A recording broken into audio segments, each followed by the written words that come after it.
Verset 42. N'enrobez pas de faux le vrai, n'étouffez pas le vrai alors que vous savez. Et verset 43. Accomplissez la prière, acquittez l'aumône, inclinez-vous avec ceux qui s'inclinent. Dieu interdit aux Juifs de commettre ces deux choses et leur ordonne en même temps de proclamer le vrai. Le segment « N'enrobez pas de faux le vrai » signifie « Ne confondez pas le vrai avec le faux ». Le vrai avec le mensonge, selon Ibn Abbas. Ne confondez pas le vrai avec le faux, conseillez les adorateurs de Dieu qui sont parmi la communauté du prophète. Ça, c'est selon Abu al-Aliya. N'enrobez pas d'islam le judaïsme et le christianisme alors que vous savez bien que l'islam est la religion de Dieu et que les deux autres sont des nouveautés. Ceci selon Qatada. Le segment « N'étouffez pas le vrai » signifie « N'étouffez pas ce que vous avez comme connaissance sur l'envoyé et les messages apportés avec lui. » Vous trouvez cela inscrit dans les livres que vous possédez, selon Ibn Abbas. Et selon Mujahid, ce segment fait allusion à Muhammad alayhi salatu wassalam.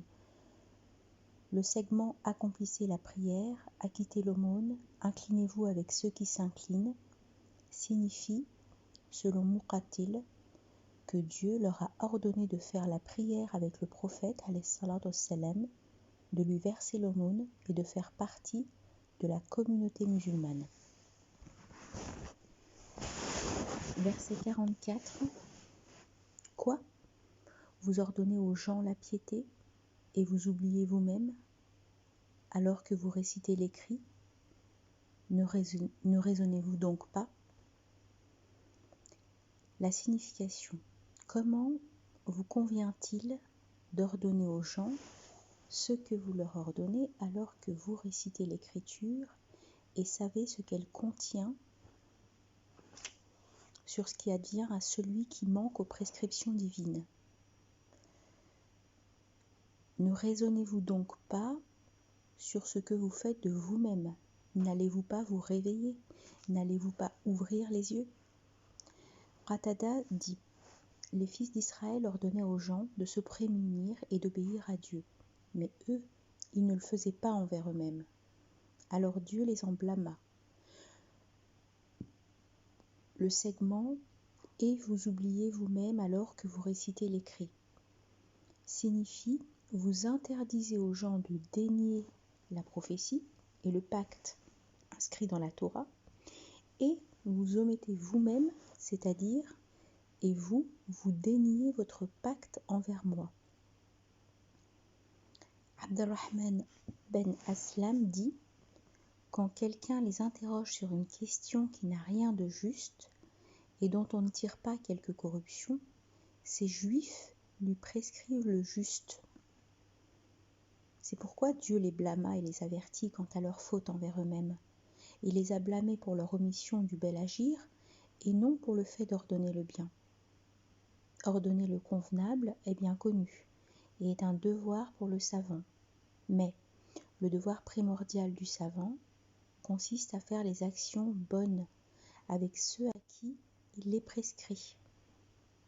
À cet effet, il est rapporté que le prophète Chouaïb a dit « Et que je ne veux pas faire ce que je vous interdis.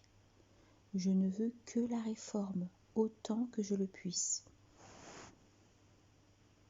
Ordonner les actions bonnes et les faire sont donc une obligation, mais l'absence de l'un n'annule pas l'autre.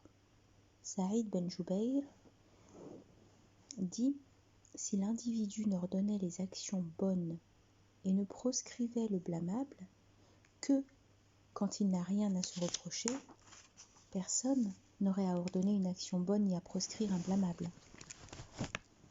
Ainsi, celui qui par connaissance délaisse l'obéissance et commet la désobéissance tombe sous le coup du blâme.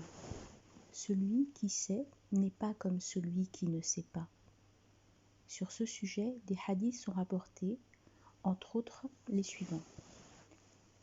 la semblance du savant qui enseigne le bien aux gens sans s'y conformer est celle de la lampe qui éclaire pour les gens mais se brûle.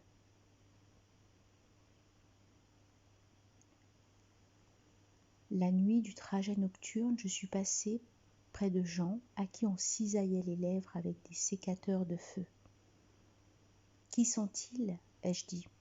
Ce sont les orateurs de ta communauté, m'a-t-on dit. Ils font partie des compagnons. Ils étaient de ceux qui ordonnaient la piété aux gens et oubliaient eux-mêmes alors qu'ils récitaient le livre. Autre hadith, le jour de la résurrection, l'individu sera emmené. Ensuite, il sera jeté dans le feu et alors ses bas se déverseront. Après quoi, il tournera avec dans le feu à la manière d'un âne qui tourne avec sa meule. Les compagnons du feu qui se rassembleront autour de lui diront « Un tel, qu'est-ce qui t'a pris ? Ne nous ordonnais-tu pas les actions bonnes et ne nous proscrivais-tu pas le blâmable ? C'est que, dira-t-il, je vous ordonnais les actions bonnes, mais je ne les faisais pas. » Autre hadith. Certains des compagnons du jardin porteront le regard sur certains compagnons du feu. À cause de quoi êtes-vous entrés au feu ? Par Dieu, nous ne sommes entrés au jardin que parce que nous avions appris de vous. Et les autres répondent, nous disions mais ne faisions rien, diront-ils. Donc celui qui sait n'est pas comme celui qui ne sait pas. Comme en prouve cette parole d'Allah, pourquoi dites-vous ce que vous ne faites pas ? Ces choses grandement haïssables à Dieu que de dire ce que vous ne faites pas. Versets 45 et verset 46. Armez-vous de la patience et de la prière. Celle-ci est bien lourde, si ce n'est aux craignants Dieu, qui ont la conviction de rencontrer leur maître et de retourner à lui. L'explication. Dieu ordonne à ses adorateurs de s'armer de la patience et de la prière en ce qu'ils espèrent de la vie d'ici-bas et de la vie dernière. Le segment « Armez-vous de la patience et de la prière » signifie que pour triompher de la vie dernière, armez-vous de patience dans les obligations et la prière selon Muqatil. La patience, dit-on, fait allusion au jeûne. Al-Qurtubi, quant à lui, dit que c'est pour cela que le mois de Ramadan est appelé mois de la patience. Selon un hadith, le jeûne est la moitié de la patience. On dit aussi que la patience fait allusion à la cessation des désobéissances. C'est pourquoi Dieu cite la patience avec l'accomplissement des rites, y compris la prière, qui est en premier lieu. Omar bin Khattab dit « La patience est de deux genres. La patience devant un malheur, qui est bonne, et la plus bonne est la patience devant les interdits de Dieu. » Selon Abu al-Aliya, on doit s'armer de patience et de prière pour gagner l'agrément de Dieu. La prière est le plus important secours qui puisse faire préserver la personne dans les actions bonnes. Comme nous prouve cette parole d'Allah, accomplis la prière réfrène l'infâme et le blâmable. Le prophète, alayhi salatu wassalam, quand quelque chose lui faisait mal au cœur, se levait à la prière. Ali bin Abu Talib a dit, la nuit de Badr, alors qu'il n'y avait parmi nous que les couchés, l'envoyé alayhi salatu wassalam passa la nuit en prière et en invocation jusqu'au lever du jour. On rapporte également qu'à l'annonce de la mort de son frère, Ibn Abbas, qui était en voyage, se mit au bord du chemin après avoir récupéré, fit halte puis accomplit 2 longues rak'ah. Ensuite, il se dirigea vers sa chamelle en récitant « Armez-vous de la patience et de la prière, celle-ci est bien lourde, si ce n'est aux craignants Dieu. » Les craignants Dieu sont ceux qui reconnaissent la véracité du message, selon Ibn Abbas. Selon Mujahid, ça concerne les croyants uniquement, et selon Muqatil, ça concerne les humbles. L'explication du verset. Vous, les rabbins des gens du livre, armez-vous par le maintien dans l'obéissance à Dieu, dans l'accomplissement de la prière qui retient de la turpitude et du blâmable, qui rapproche de l'agrément de Dieu, laquelle prière est énorme, si ce n'est aux humbles qui se soumettent à lui, selon Ibn Jarir. Apparemment, ce verset coranique, qui est adressé dans un contexte d'avertissement, est destiné aux fils d'Israël. Mais ceux-ci ne sont pas les seuls concernés. Ce verset est de portée générale. Verset 47. Fils d'Israël, rappelez-vous mon bienfait par moi prodigué, et que je vous donnais la préséance sur tous les univers. Dieu rappelle aux Juifs les bienfaits qu'il a prodigués à leurs ancêtres, c'est-à-dire les prophètes, les livres descendus pour eux dans les temps révolus. Comme selon sa parole, oui, nous les choisîmes en pleine connaissance parmi les univers. Il vous a donné ce qu'il n'avait donné à personne dans les univers. Le segment « et que je vous donnais la préséance sur tous les univers » signifie la préséance donnée par Dieu se limitait à ces temps-là, car chaque époque a son monde propre, selon l'avis d'Abu al-Aliya. Il faut pencher en faveur de cette interprétation parce que la communauté musulmane est plus méritante que les juifs. Pour preuve cette parole d'Allah, vous aurez été la meilleure communauté jamais produite aux hommes. Verset 48. Prémunissez-vous contre le jour où ne paiera aucune âme pour une autre, où ne sera acceptée d'elle aucune intercession, et où ne sera reçue d'elle aucune compensation, non plus qu'ils ne trouveront, eux, de secourants. Après le rappel de ses bienfaits sur eux, Dieu les avertit en citant son châtiment terrible.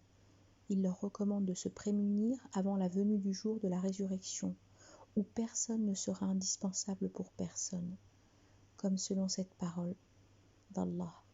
Nul n'est chargé d'un chargement d'une autre. Ce jour-là, chacun d'entre eux, de sa propre affaire, aura suffisance.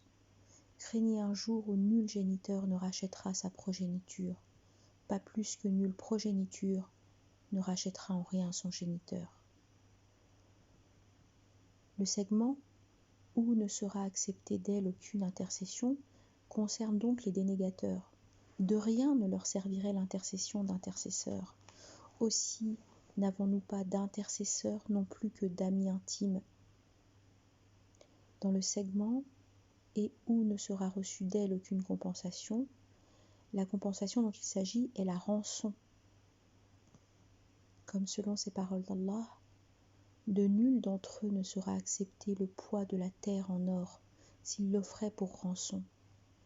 Les dénégateurs auraient-ils en entier les trésors de la terre, voire le double, pour se racheter du tourment du jour de la résurrection, que leur rançon ne serait pas acceptée. Même si elle offre une rançon plénière, l'offre ne sera pas reçue d'elle. Ce jour-ci, nulle rançon n'est de vous acceptée, non plus que des autres dénégateurs. Donc Dieu les informe que s'ils ne croyaient pas en son envoyé et ne le suivaient pas, rien ne les ferait sauver le jour de la résurrection, ni la parenté d'un proche, ni l'intercession d'un notable, ni la rançon. Pour preuve cette parole d'Allah, il n'y aura plus valeur d'échange, ni surenchère d'amis. Le segment, non plus qu'ils ne trouveront eux de secourants, signifie personne ne sera fervent pour les sauver du châtiment divin. Pour preuve cette parole d'Allah, et où l'homme n'aura plus force ni secourant, car en ce jour, nul autre ne sera tourmenté de son tourment, nul autre entravé de ses entraves. Qu'avez-vous à ne point vous assister l'un l'autre? Mais non, ce jour-là, ils auront capitulé. En ce jour, les intercessions, les sympathies, la subornation seront nulles. La solidarité et l'entraide seront suspendues. La décision sera alors exclusivement dans la main de Dieu. Pour preuve cette parole, tenez-les-y, qu'ils soient interrogés. Qu'avez-vous à ne point vous assister l'un l'autre? Mais non, ce jour-là, ils auront capitulé.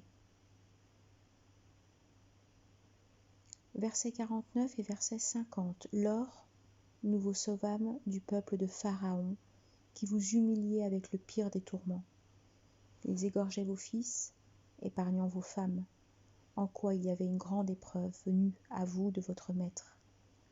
Lors, nous fendîmes devant vous la mer et vous sauvâmes, en engloutissant le peuple de Pharaon sous vos propres yeux. Dieu adresse cela aux fils d'Israël. Rappelez-vous mon bienfait lorsque je vous ai sauvés de Pharaon et son peuple qui vous faisait endurer les pires tourments. Je vous ai secourus et je vous ai sauvés en compagnie de Moïse. Le Pharaon avait vu dans un rêve un feu sortir de Jérusalem et pénétrer seulement dans les maisons des Coptes, celles des fils d'Israël étant épargnées. Ainsi, la dynastie du Pharaon tirait à sa fin au moyen des fils d'Israël. Le maudit Pharaon passa alors à l'élimination des nouveau-nés de la communauté des fils d'Israël et astreignit les autres aux travaux les plus pénibles et les plus humiliants. Là, le tourment est explicité par l'égorgement des bébés. Dans la sourate d'Abraham, il est ajouté à ce tourment autre chose. L'exégèse de cela sera faite au début de la sourate de la narration.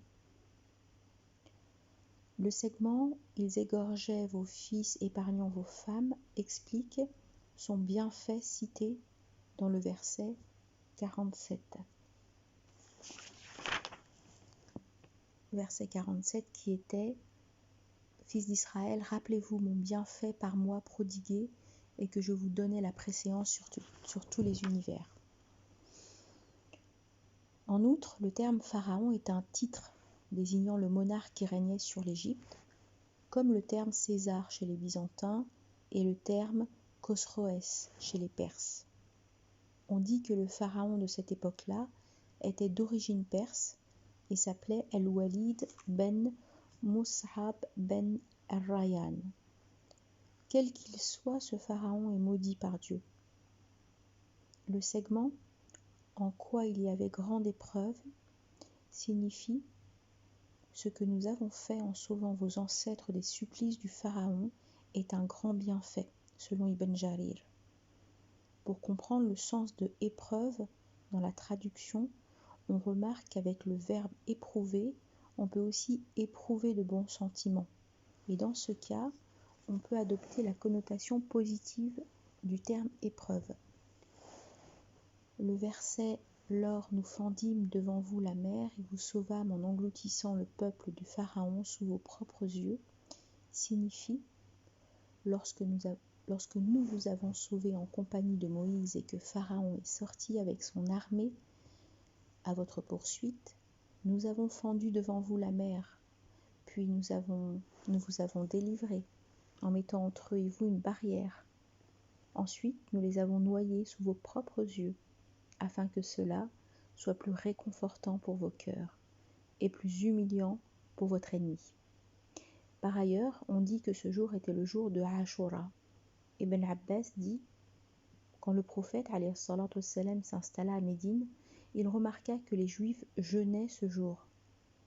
Il demanda alors la raison et ils lui répondirent « C'est un jour de bien, c'est le jour où Dieu le Tout-Puissant sauva les fils d'Israël de leur ennemi. » Moïse le jeûna donc.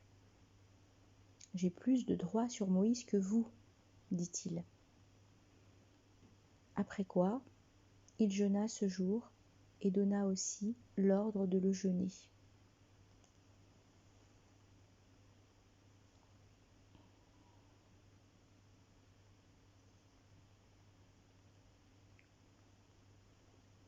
Versets 51, 52 et 53. Lors nous donnâmes à Moïse le rendez-vous des 40 nuits, et qu'ensuite vous adoptâtes le veau, en inique que vous étiez, et qu'ensuite malgré cela nous vous pardonnâmes, attendant de vous gratitude.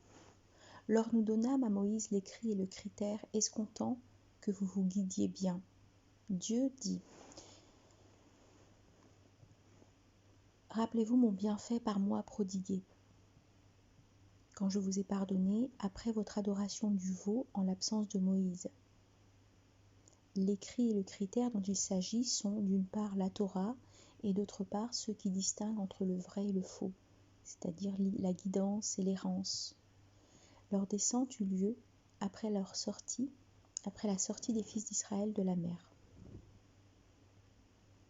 Verset 54. Lors Moïse dit à son peuple, ô mon peuple, vous avez été iniques envers vous-même en adoptant le veau. Repentez-vous donc à votre Créateur. Tuez-vous alors. Cela vaut mieux pour vous auprès de votre Créateur. Après quoi il s'est repenti à votre endroit. Il est l'enclin au repentir, le miséricordieux. Le segment « Repentez-vous donc à votre Créateur » signifie « Repentez-vous à celui qui vous a créé pour avoir adoré à sa place quelqu'un d'autre ». Cette parole divine rappelle l'énormité de leurs crimes. Ibn Jarir dit « Moïse transmit à son peuple l'ordre de son maître qui consistait à ce que les fils d'Israël se tuassent. Moïse ordonna alors à ceux qui avaient adoré le veau de s'asseoir et à ceux qui s'étaient abstenus de se lever. Ensuite, ces derniers prirent les couteaux et, pris dans une épaisse obscurité, ils se mirent à se tuer les uns les autres. À la dissipation de l'obscurité, ils étaient 70 000 tués. Celui qui fut tué reçut le repentir, celui qui resta en vie reçut le repentir. D'après Suddi, ceux qui avaient adoré le veau et ceux qui ne l'avaient pas adoré s'accrochèrent avec les sabres. Chaque tué des deux camps était un témoin. Les tués étaient très nombreux. Ils faillirent être tous anéantis. 70 000 d'entre eux furent tués. Moïse et Aaron invoquaient Dieu. Ô Maître, tu anéantis les fils d'Israël. Ô Maître, grâce sur ce qui reste, grâce sur ce qui reste. Après quoi Dieu leur ordonna de jeter les armes et il se repentit en leur faveur. Ibn Ishaq dit, quand Moïse revint à son peuple, il brûla le veau et le répandit dans la mer. Après quoi il sortit à Dieu accompagné de ceux qu'il eut choisis parmi son peuple. Ceux-là furent foudroyés puis ressuscités. Moïse demanda alors à son maître le repentir à l'endroit des fils d'Israël qui avaient adoré le veau. Non, sauf s'ils se tuent. Telle fut la réponse de Dieu. Moïse ordonna donc à ceux qui n'avaient pas adoré le veau de tuer ceux qui l'avaient adoré. Ils se mirent alors à les tuer. Moïse s'attendrit, les femmes et les enfants se plaignirent à lui en lui demandant d'implorer le pardon en leur faveur. Dieu se repentit enfin en leur faveur, leur pardonna. Abdurrahman ben Zaïd dit, quand Moïse revint à son peuple, il eut 70 hommes qui s'étaient abstenus avec Aaron d'adorer le veau. Allez, leur dit Moïse, allez au rendez-vous de votre maître. Y a-t-il espoir d'un repentir, dirent-ils. Si, leur dit-il, tuez-vous alors, cela vaut mieux pour vous auprès de votre Créateur. Et en effet, ils s'en remirent au sabre, au couteau, dans un brouillard si épais qu'ils se cherchaient avec les mains pour se tuer, et que l'un tuait l'autre sans savoir s'il était un père ou un frère. Dans ce brouillard, ils se disaient « Dieu, accorde miséricorde à l'adorateur qui s'arme de patience jusqu'à l'annonce de ton agrément. Les tués sont des témoins, les rescapés ont reçu le pardon divin. » Pour preuve cette parole, après quoi il s'est repenti à votre endroit, il est l'enclin au repentir, le miséricordieux. Versets 55 et 56. Lors vous dites, ô Moïse, nous ne te croirons que lorsque nous verrons Dieu d'évidence, et la foudre vous prit sous vos propres yeux. Et puis, nous vous ressuscitâmes après votre mort, attendant de votre gratitude. Dieu rappelle là aussi son bienfait pour les fils d'Israël, quand il les a ressuscités après le foudroiement, quand ils ont demandé de le voir de leurs propres yeux, alors que cela n'est possible ni pour eux, ni pour leurs semblables. Selon Anas ben al-Rabi', ce verset parle des 70 hommes que Moïse a choisis et qui sont sortis avec lui. Quand ils ont entendu des paroles, ils ont dit « Nous ne te croirons que lorsque nous verrons Dieu d'évidence. » Ils ont alors entendu une voix, puis ont été foudroyés. Sur ce, Moïse s'est mis à pleurer et à invoquer Dieu. « Maître, qu'est-ce que je dirai aux fils d'Israël quand je les rencontrerai, alors que tu viens d'en anéantir les meilleurs ?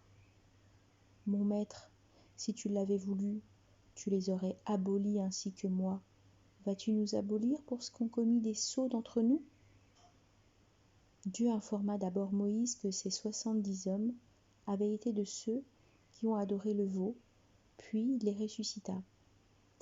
C'est ce qui est dit par le verset « Et puis nous vous ressuscitâmes après votre mort, attendant de vous gratitude. » Anas ben al-Rabi' encore dit « Leur mort était une punition. Dieu les ressuscita ensuite pour accomplir leur terme. » D'après Ibn Jarir, quand Moïse revint à son peuple et vit ce qu'il vit de l'adoration vouée au veau, il dit ce qu'il dit à son frère et aux Samaritains, brûla le veau, le répandit dans la mer, après quoi il choisit 70 hommes tous aussi bons les uns que les autres et leur dit « Allez à Dieu et repentez-vous à lui de ce que vous avez commis. Demandez-lui le repentir pour ce que vous avez laissé derrière vous. Jeûnez, purifiez-vous, purifiez vos habits. » Puis, il sortit avec eux au mont Sinaï pour un rendez-vous que Dieu lui avait fixé. Les 70 hommes lui demandèrent « Moïse, demande à ton maître qu'on entende ces paroles. » Il accepta. Quand il s'approcha du mont, celui-ci fut complètement couvert d'un brouillard. Il avança encore et y pénétra. Il faut dire que quand Dieu parlait à Moïse, une lumière intense se trouvait sur le front de Moïse, de sorte qu'aucun humain ne pouvait le voir.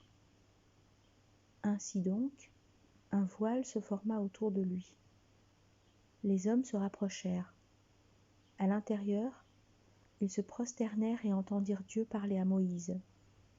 Il lui donnait des prescriptions et des proscriptions. Fais ceci, ne fais pas cela.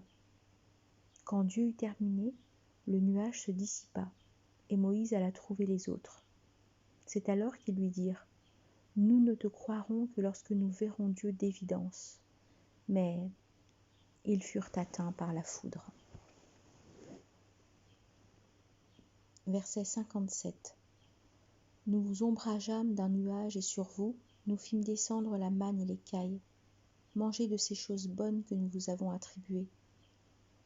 Ce n'est pas à mon âme, mais c'est à eux-mêmes qu'ils faisaient iniquité. Dieu rappelle ses bienfaits pour les fils d'Israël. Par conséquent, le segment « Nous vous ombrageâmes d'un nuage » parle du nuage blanc qui fit ombrage sur eux, pour les protéger de la chaleur du soleil dans leur errance dans le désert.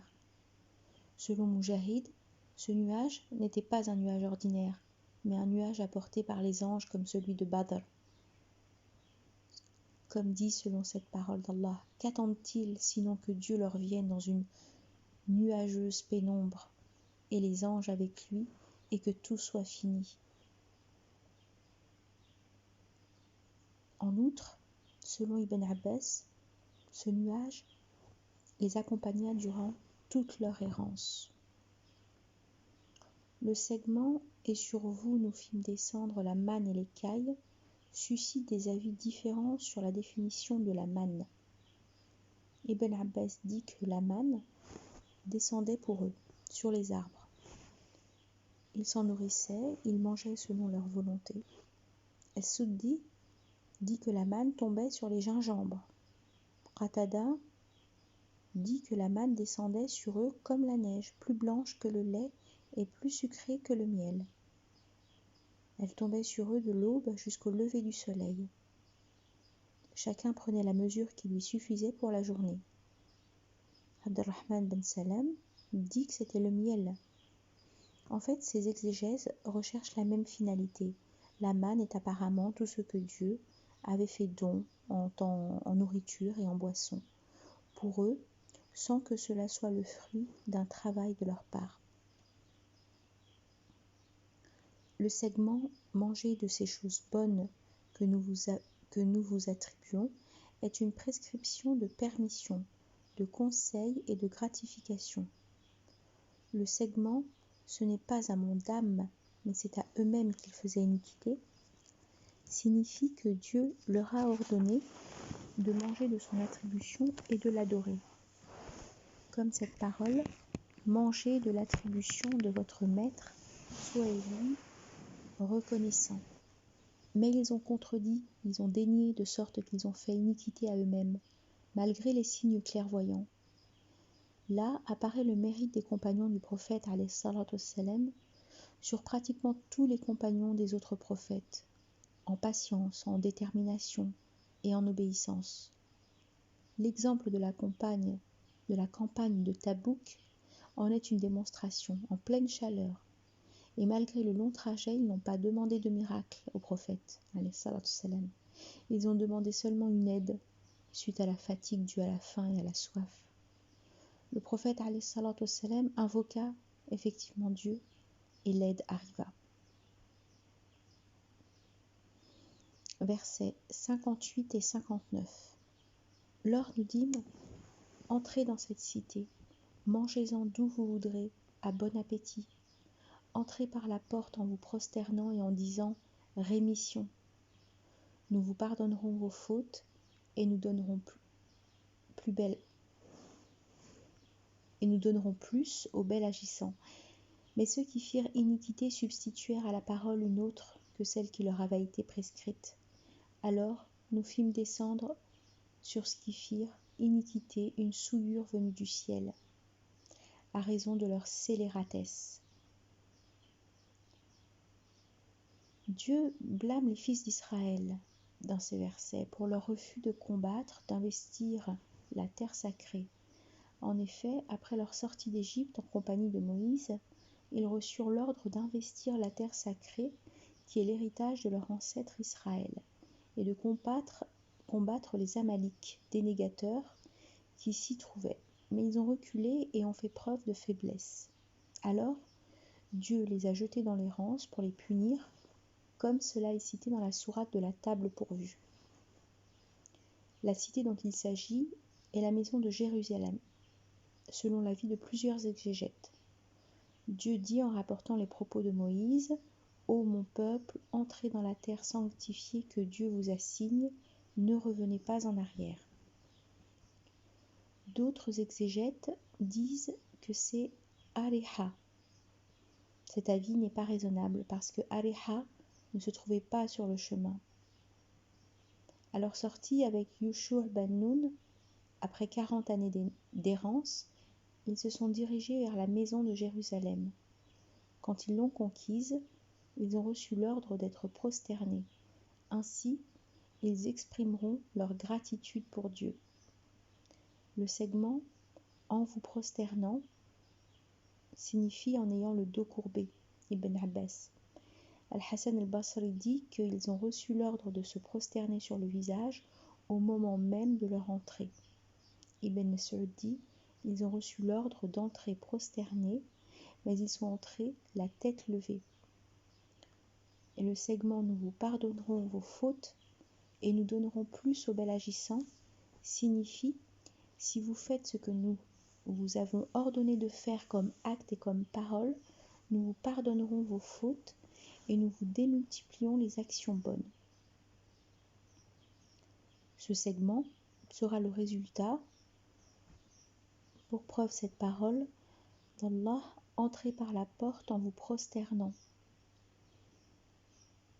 Le segment « Mais ceux qui firent iniquité substituèrent à la parole une autre que celle qui leur avait été prescrite. » Alors à ce sujet, le prophète alayhi salatu wassalam rapporte-t-on a dit « Il avait été dit aux fils d'Israël, entrez par la porte en vous prosternant et en disant rémission. » Et ils étaient entrés en se traînant sur les fesses, tout en disant « un grain dans un cheveu ».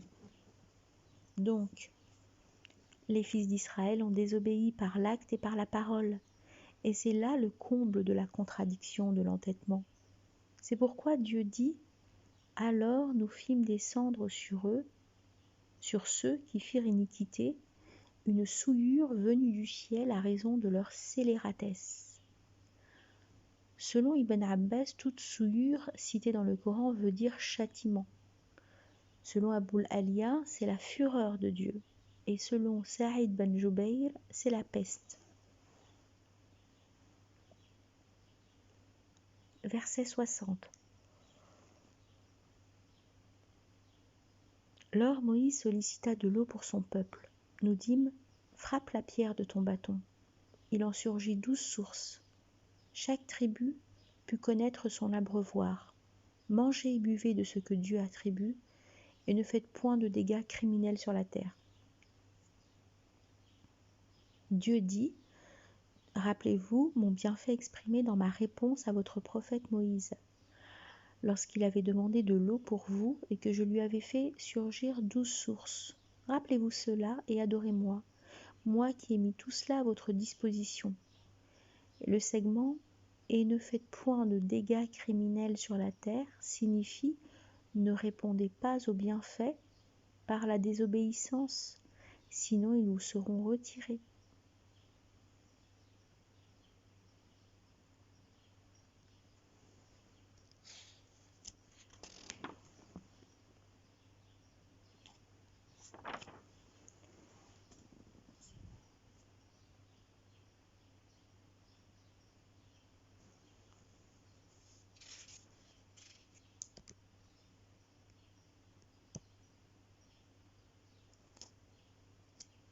Lors vous dites, ô Moïse, nous ne supporterons plus un seul manger.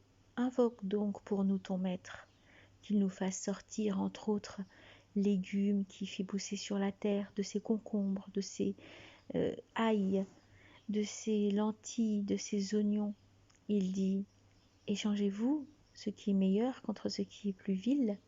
Descendez en un pays et vous aurez ce que vous demandez. Dieu dit, rappelez-vous mon bienfait, celui de la descente de la manne et des cailles comme nourriture bonne, bénéfique, facile. Rappelez-vous votre lassitude devant mes attributions et votre demande de légumes faite à Moïse. Al-Hassan al-Basri dit qu'ils ont méprisé la grâce de Dieu et se sont rappelé la vie d'antan. Ils étaient habitués aux lentilles, oignons et autres légumes. C'est pourquoi ils ont dit « Ô Moïse, nous ne supporterons plus un seul manger. Invoque donc pour nous ton maître, qu'il nous fasse sortir entre autres légumes que fait pousser la terre, de ses concombres, de ses ail, de ses lentilles, de ses oignons. » Ils ont dit « un seul manger » alors qu'ils se nourrissaient de la manne et des cailles. Selon eux, ce manger était uniforme. Il ne se remplaçait pas, ne se changeait pas. Le segment « Échangez-vous ce qui est meilleur contre ce qui est plus vil » exprime un blâme, une vitupération à leur adresse, pour avoir fait une telle demande. Le segment « Descendez en un pays » signifie descendez dans n'importe quel pays, selon Ibn Abbas. Autrement dit, ce que vous demandez là n'est pas chose rare, mais plutôt chose nombreuse dans n'importe quel pays que vous trouvez. Ces légumes que vous demandez, avec leurs caractéristiques répandues dans tous les pays, ne méritent pas que je fasse à Dieu une telle demande. C'est pourquoi Moïse a dit « Descendez en un pays et vous aurez ce que vous demandez ». Verset 61.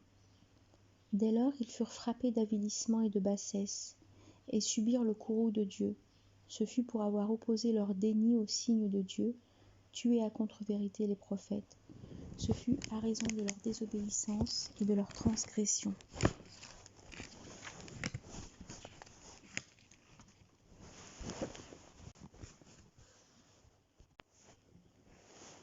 Le segment « dès lors ils furent frappés d'avilissement et de bassesse » signifie « l'avilissement et la bassesse ont été déposés sur eux. et leur ont été imposés par décret divin. Ils resteront rabaissés. Quiconque les rencontre les avilit, les humilie, autant qu'ils sont en eux-mêmes avilis, et qu'ils versent docile le tribut. Al-Hassan dit « Dieu les a avilis et les a laissés sans défense. Il les a mis sous l'autorité des musulmans. Les Mazdéens leur avaient imposé le tribut. » Aboul Aliya et As-Soudi traduisent la bassesse par l'indigence. Le segment et subir le courroux de Dieu signifie qu'ils ont mérité le courroux de Dieu. Et le segment, ce fut pour avoir opposé leur déni au signe de Dieu, tué à contre-vérité les prophètes, signifie la rétribution d'avilissement et de bassesse qu'ils ont reçue est due à leur arrogance à ne pas suivre la vérité, à leur dénégation des signes de Dieu, à leur humiliation des prophètes, si bien qu'ils ont osé les tuer. Il n'y a pas de plus grave dénégation. Il est rapporté que le prophète alayhi salatu wassalam a dit « L'arrogance, c'est repousser le vrai et dévaloriser les gens. » Pour avoir commis cela, les fils d'Israël ont permis à la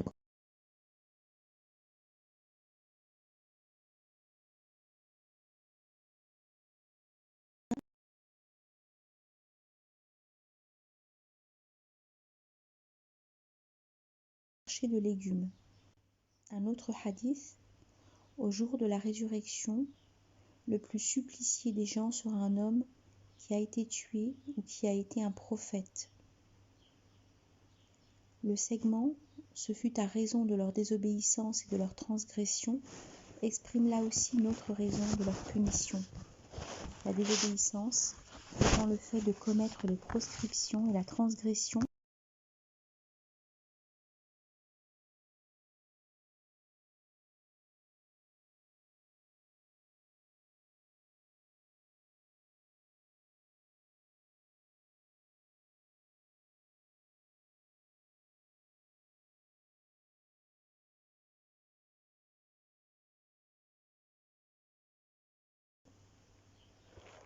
et au jour dernier effectuent l'œuvre salutaire. Ceux-là trouveront leur salaire auprès de leur maître. Il n'est pour eux de crainte à nourrir, ni tristesse à éprouver.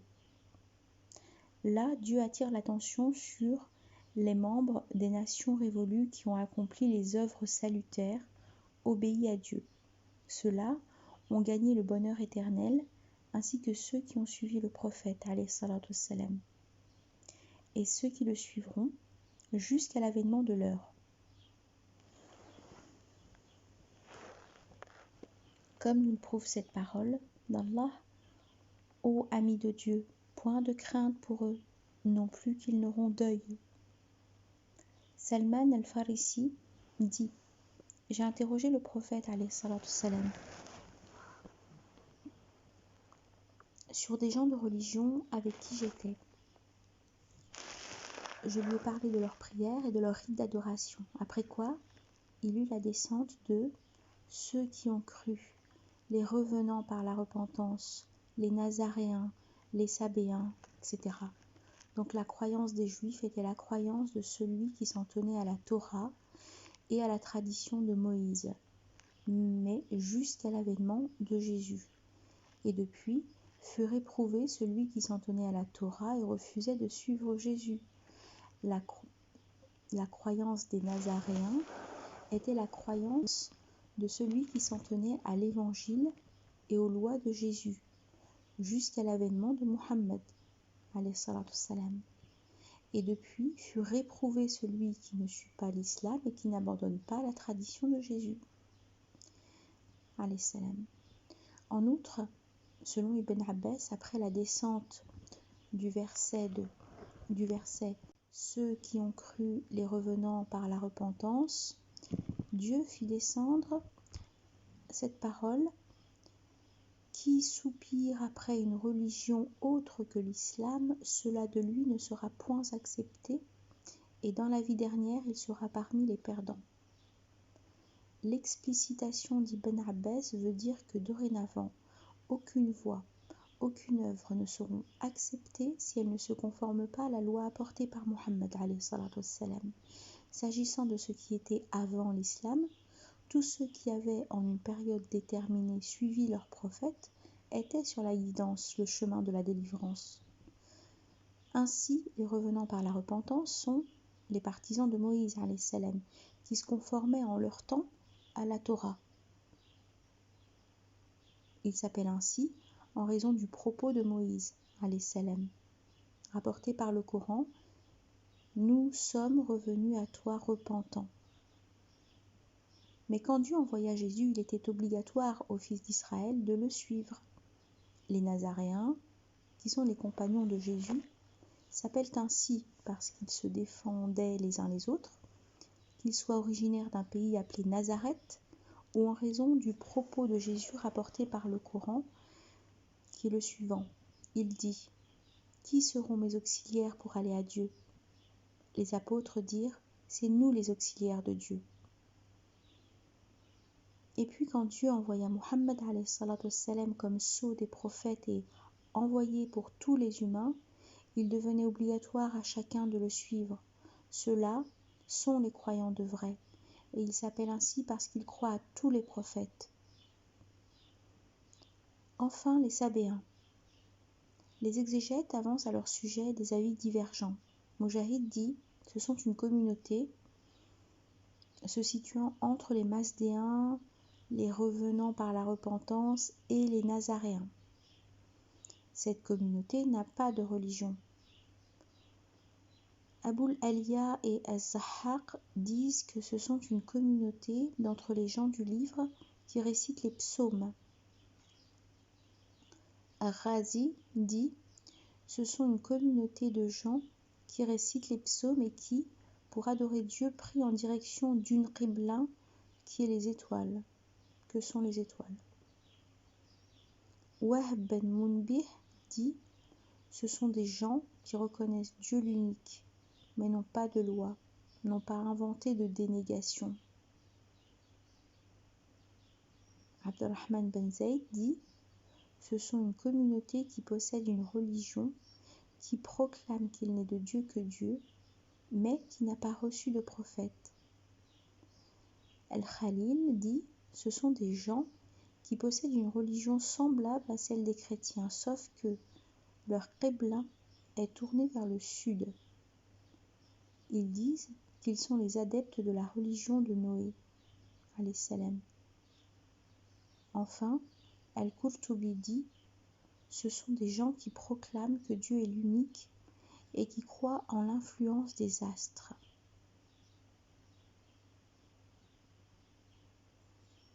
De tous ces avis, le plus évident est celui de Mujahid, ainsi que celui de Wahb ben Munbih.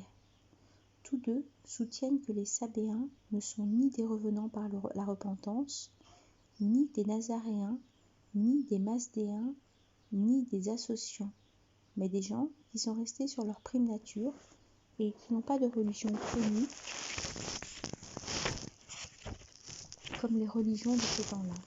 En outre, c'est pour le caractère mystérieux de cette religion que les associants qualifiaient les musulmans de Sabéens.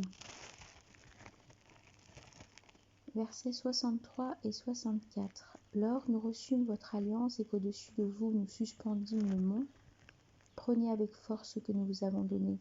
Rappelez-vous-en le contenu dans l'espoir de vous prémunir. Après quoi vous fîtes volte-face. N'eût été la grâce de Dieu sur vous et sa miséricorde, vous seriez du nombre des perdants. Dieu rappelle aux fils d'Israël ce qu'il a pris d'eux comme pacte, qui atteste qu'ils croiraient en lui seul et suivraient ses envoyés. Il les informe, entre autres, qu'il a pris le mont au moment de l'engagement et l'a suspendu au-dessus de leur tête pour qu'ils confirment le pacte, le prennent avec force et détermination et s'y conforment. Pour preuve cette parole d'Allah, et lors nous agitâmes le mont sur la tête, comme si ce fût une nuée, au point qu'ils crurent qu'ils allaient sur eux s'effondrer. Tenez ferme à ce que nous vous avons donné, Rappelez-vous-en le contenu dans l'espoir de vous prémunir. As-Suddi dit: quand ils ont refusé de se prosterner, Dieu ordonna au mont de tomber sur eux. Le voyant descendre, le voyant les couvrir de son ombre, ils tombèrent prosternés. Ils s'étaient prosternés d'un œil, et de l'autre, ils avaient regardé. Alors Dieu les couvrit de sa miséricorde et dégagea le mont de dessus leur tête. Ainsi est la signification du segment: au-dessus de vous, nous suspendîmes le mont. Le segment: prenez avec force ce que nous vous avons donné, fait allusion à la Torah. Le terme avec force signifie avec obéissance pour Abol Alia et avec application du contenu de la Torah selon Mujahid. Le segment rappelez-vous-en le contenu signifie lisez le contenu et conformez-vous à lui. Le segment rappelez-vous-en le contenu signifie lisez le contenu et conformez-vous à lui. Le segment après quoi vous fîtes volte-face, n'eût été la grâce de Dieu sur vous et sa miséricorde, vous seriez du nombre des perdants. Signifie, après votre confirmation de ce pacte, vous vous êtes repliés et vous l'avez violé. Si ce n'était mon repentir à votre endroit et en votre faveur, en vous envoyant les prophètes, vous auriez été assurément du nombre des perdants dans l'ici-bas et dans la vie dernière.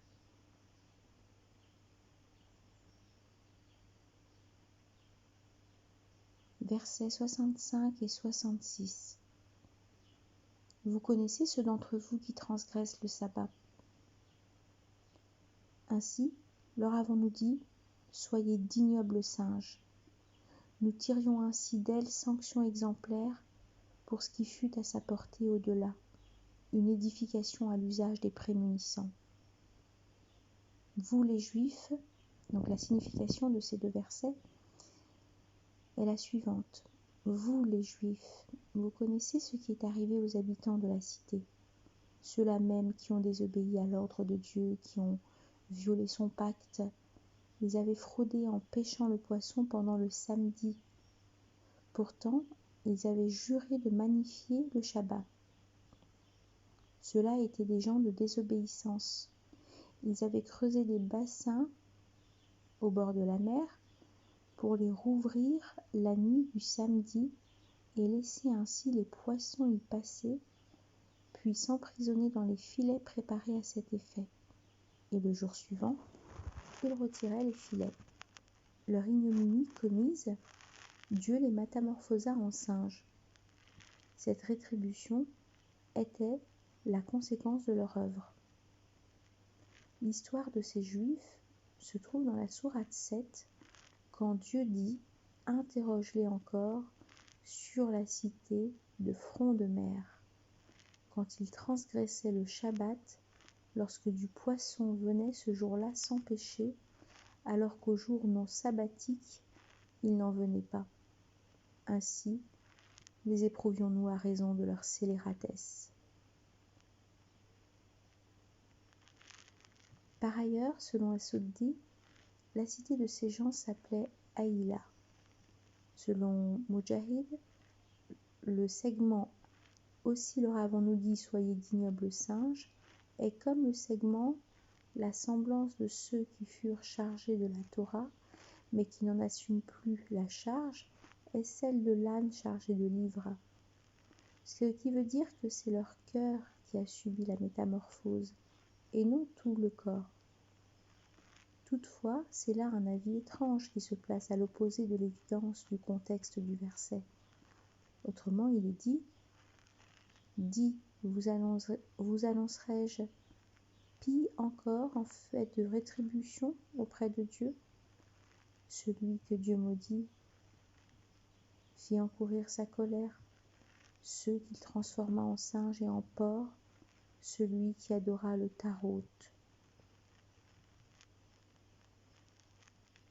Ibn Abbas dit « Dieu a transformé ces gens en singes et en cochons. Les jeunes étaient devenus des singes et les vieux des cochons. Qatada dit, ils étaient devenus des singes qui hurlaient avec des queues après avoir été des hommes et des femmes. Atta el-Khorasani dit, on leur a dit, habitants de la cité, soyez d'ignobles singes. Après quoi, ceux qui les ont auparavant avertis de ne pas pécher allaient à eux et leur disaient, ô un tel, nous vous avons avertis, n'est-ce pas? Et eux, ils reconnaissaient leurs méfaits par des signes de tête. Ibn Abbas encore, Dieu les a transformés en singes pour leur désobéissance. Après, ils ne vécurent que 3 jours.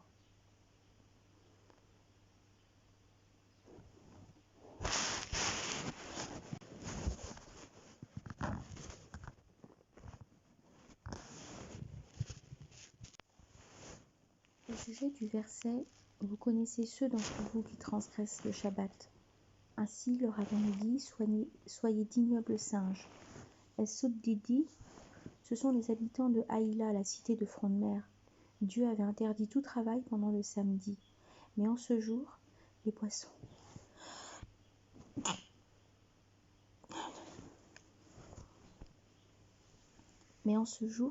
devenaient nombreux, tellement nombreux qu'on les voyait sortir le nez à la surface. En revanche, quand venait le jour suivant, le dimanche, ils descendaient dans les profondeurs de la mer, si bien qu'on ne voyait aucun d'eux. Ils restaient ainsi jusqu'à l'autre samedi. Pour preuve cette parole, interroge-les encore sur la cité de front de mer, quand ils transgressaient le Shabbat, lorsque du poisson venait ce jour-là sans péché, alors qu'au jour non sabbatique il n'en venait pas.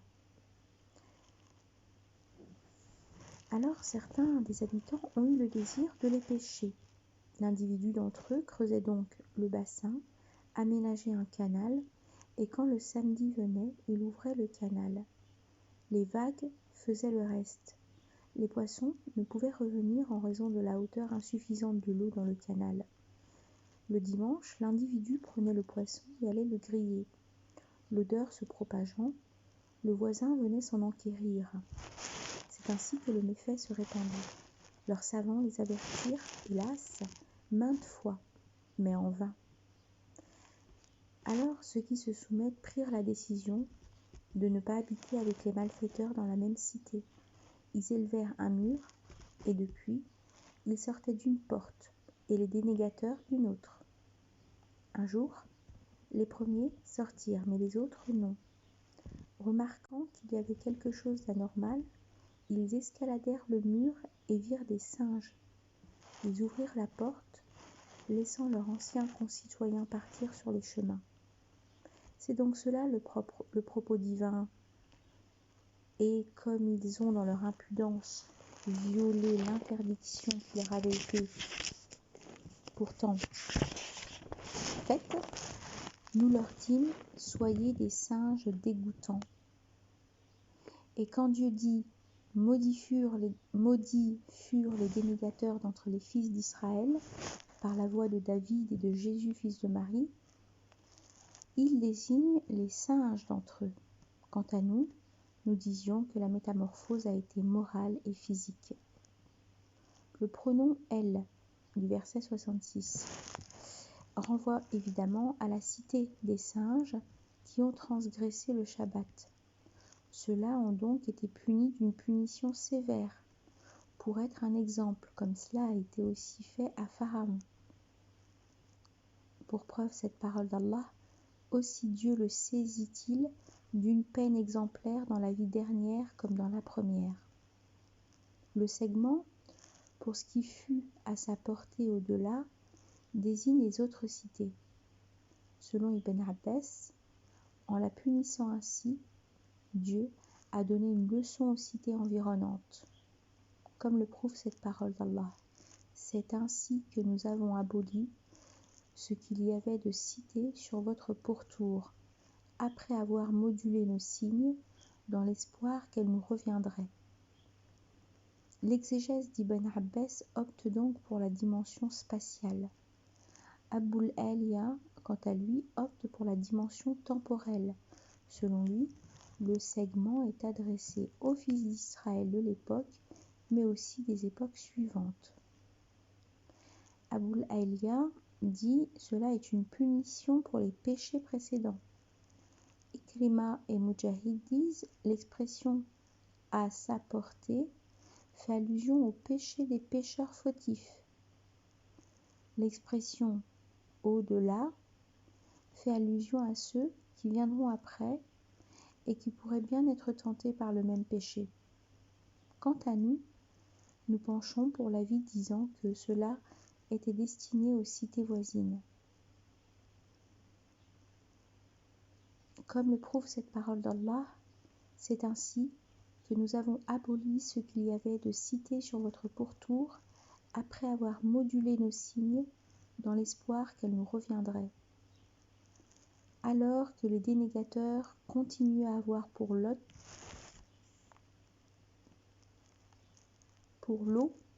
du fait de leurs actes la catastrophe. Ne constate-t-il pas que la terre que nous assaillons, nous la rétrécissons par les frontières ? D'autre part, en ayant puni ainsi ces fautifs, Dieu a donné une leçon pour leurs contemporains ainsi qu'une édification pour ceux qui viendront après eux. C'est pourquoi il est dit une édification à l'usage des prémunissants, c'est-à-dire des prémunissants qui viendront après et ce jusqu'au jour de la résurrection. Les prémunissants, qui sont-ils ? Ce sont ceux qui se prémunissent contre la colère de Dieu et en prennent les précautions, comme nous le rapporte Al-Hassan. Pour As-Suddi, ce sont les musulmans les prémunissants. Quant à nous, nous pensons que cette édification a pouvoir de coercition, de répression, d'avertissement, pour que les prémunissants ne soient pas tentés, sinon ils verront s'abattre sur eux la même punition.